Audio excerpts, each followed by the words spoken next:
idea that they can take the air out of the football at this point of the game. That means they're really counting on that offensive line, counting on the runners, taking care of the football.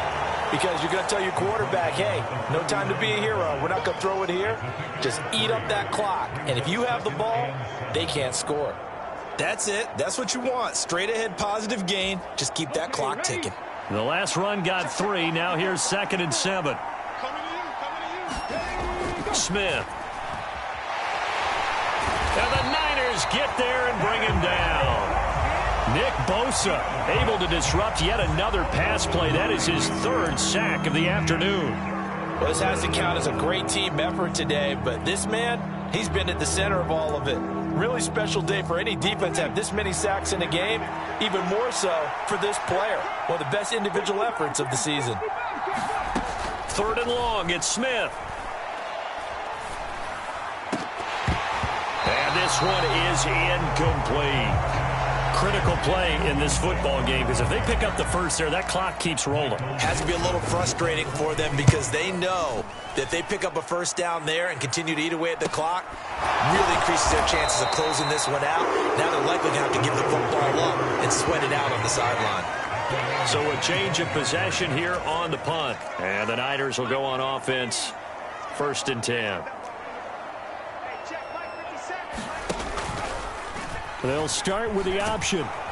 And now they're going to get him down right at the line of scrimmage. No gain there as he kept it himself at 2nd down.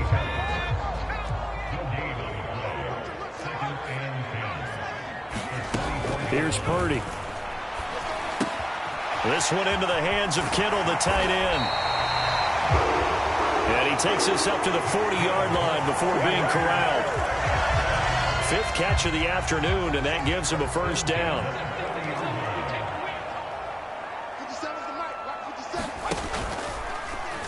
Now they'll run the option to the short side left. And they'll get him down after a pickup of 8, 2nd and 2. A little do-it-yourself run right there, and a nice game. And I like that he knew that that was about all he was going to get. So he did a nice job of protecting himself, took care of the football, took what the defense gave him. If they continue to allow him to do that, they'll find their way taking what they can all the way to the end zone. And forget about finding a lane. He barely had time to look up before he was planted in the backfield. It'll be a loss of a full 3 yards there, and it also brings up 3rd down. They'll need 5 on this play to move the sticks. Purdy. And this is going to be incomplete. Coverage was awfully tight there on 3rd down. They actually closed off all the passing lanes, forcing the incompletion and bringing up 4th down. On 4th down, the punt team is on as this is sent away. Going to be a 44-yard punt. The return goes for 8. And it will be 1st and 10 as they take over. And the Seahawks get ready to trot out on the field. Their defense got the stop, forced the punt, and now you really start to monitor the clock as they nurse this slim lead.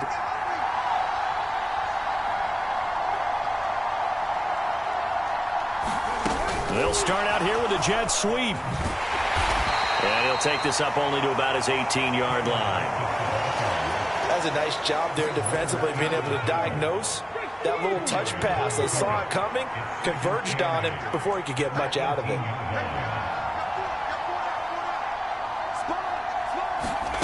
Now here's a little touch pass as they tap it quickly to their receiver. And he'll get this one across the 20, but only up to about the 21.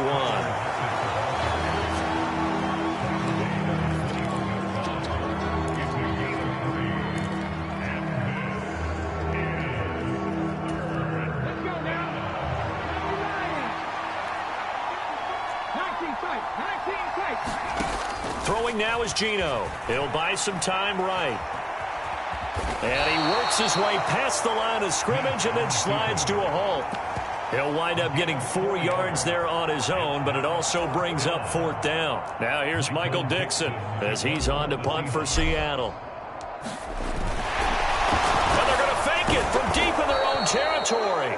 Well, the fake punt gets only a yard, but that's enough to pick up the first. So they snap it straight to the up man. What's his responsibility? Normally, obviously, just to protect, but he's got to be a guy that can be pretty agile too, right? Yeah, without a doubt, because you're talking about a guy, even in protection, he may have to slide up and down the line of scrimmage to pick up someone who comes through trying to block a punt. So you know he's got that ability to move, but oftentimes just a running back, a fullback, someone who's used to having the ball in their hands, and he's able to pick up the first down.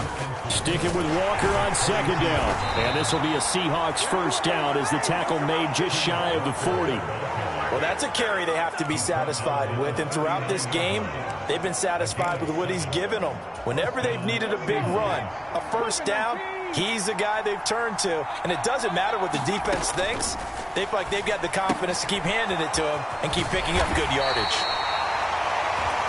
So just 3 yards on the completion there. And it's second down.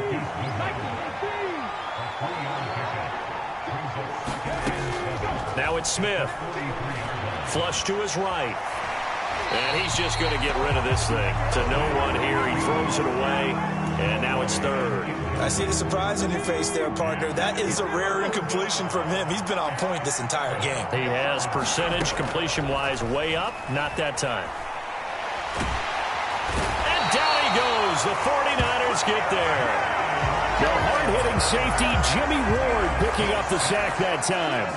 Now here's Michael Dixon as he's on to punt for Seattle.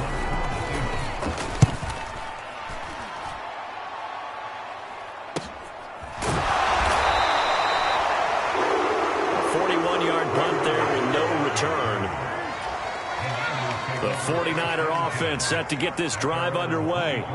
See if they can put this drive in the end zone, Charles, because it's been a little bit of a rough go at times. They've had to punt the football a ton in this ball game because of stalled-out drives. So are you saying that you're kind of tired of seeing the punter run out there and do his thing during this game? Is that what you're trying to say? Yeah, well, I mean, I'm okay with it. I have a feeling that this offense, they don't want to see the punter again. And frankly, the punter doesn't want to run out there anymore himself. He'd love to see his offense put together a drive and give his leg a rest. Give them 4 on the carry there, but that only takes them back to where they started. 3rd and 10. Now, right where this set of downs started, they need a full 10 here to pick up the first down and move the chains. Purdy looking to throw. Under pressure, and down he goes. And now that brings up 4th down there, a loss of 6 yards on the sack. Here comes the 49ers punter now as the drive goes backwards, so he's on to punt it away. Fielded at the 33. A 46-yard boot, but just 36 following a pretty decent return of 10 yards. And it'll be Seahawk football, 1st and 10. Now a first down throw. It's Smith. He lets it fly for Lockett. And this nearly an interception, but it's incomplete. Well, a turnover really would have helped him there, but not to be. On 2nd and 10, Smith. He lets it fly for Lockett. And look at this. They get the turnover they needed. It's intercepted. Picked up by Talanoa Hufanga. And the Niners are right back in this football game.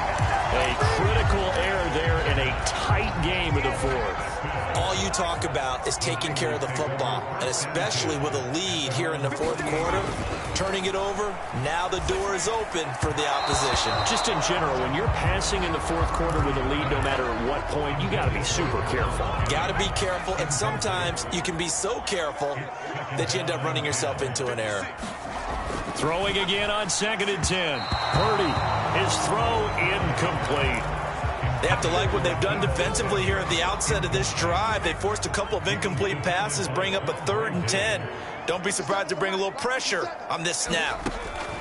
Purdy from the gun on 3rd down. Dancing to his left. Nothing open downfield, so he'll throw it away. We've got a 1-score game with inside of 2 minutes remaining. So it's 49er football here as we get you reset. And they've got a 4th down now in a game that, to be honest, has been pretty much everything we could have asked for.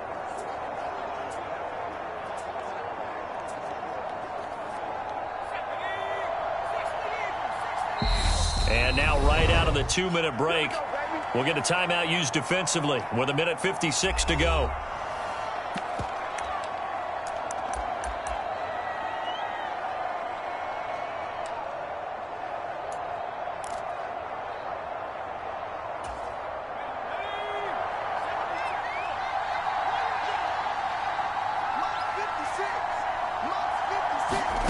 Purdy, big 4th down play. That's complete. It's Brandon Ayuk. Touchdown, 49ers.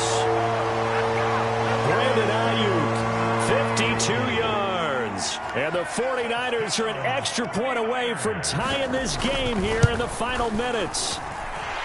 The extra point, a vital one, and he gets it to go. And, partner, we've got a tie game here in the 4th.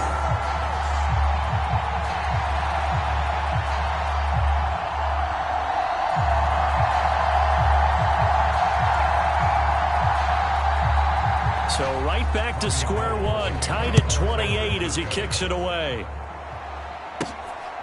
Igwebuike to return it from his end zone here. And they'll get him down right at the 25-yard line, so the same result, and he opted for the touchback. And Seattle now ready to march onto the field. So now, Charles, this drive maybe a touch more important, trying to erase the memory of that interception they had the last time out. Yeah, and everyone goes through this because even the best in the game, you're going to have games where it just doesn't go right for you, and interceptions result. So, frankly, to me, it's all about how you respond, not just the types of plays that you call, but how you carry yourself, how you show your team that you're still with it, and how you continue to lead. And maybe a measure of revenge there. He's had his way in this one, but this time they get him behind the line. An extra DB for the 49ers now on 3rd. Smith. And this is going to be intercepted. Picked off by Tashawn Gibson. And the 49ers are going to take possession of the football. He had his eyes on the end zone. He got close. At least he set the offense up nicely, but he's probably mad he didn't take that one to pay dirt. I agree with you, and you know he's going to get teased because he didn't get it all the way in. And he's in for the touchdown. And in the final seconds, forget overtime. They just likely won this thing in regulation. Gold to add the extra point.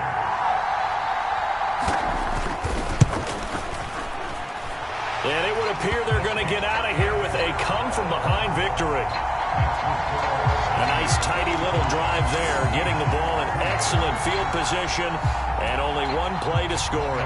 After the touchdown, it's Robbie Gould now to kick it away. Taking it about the 1.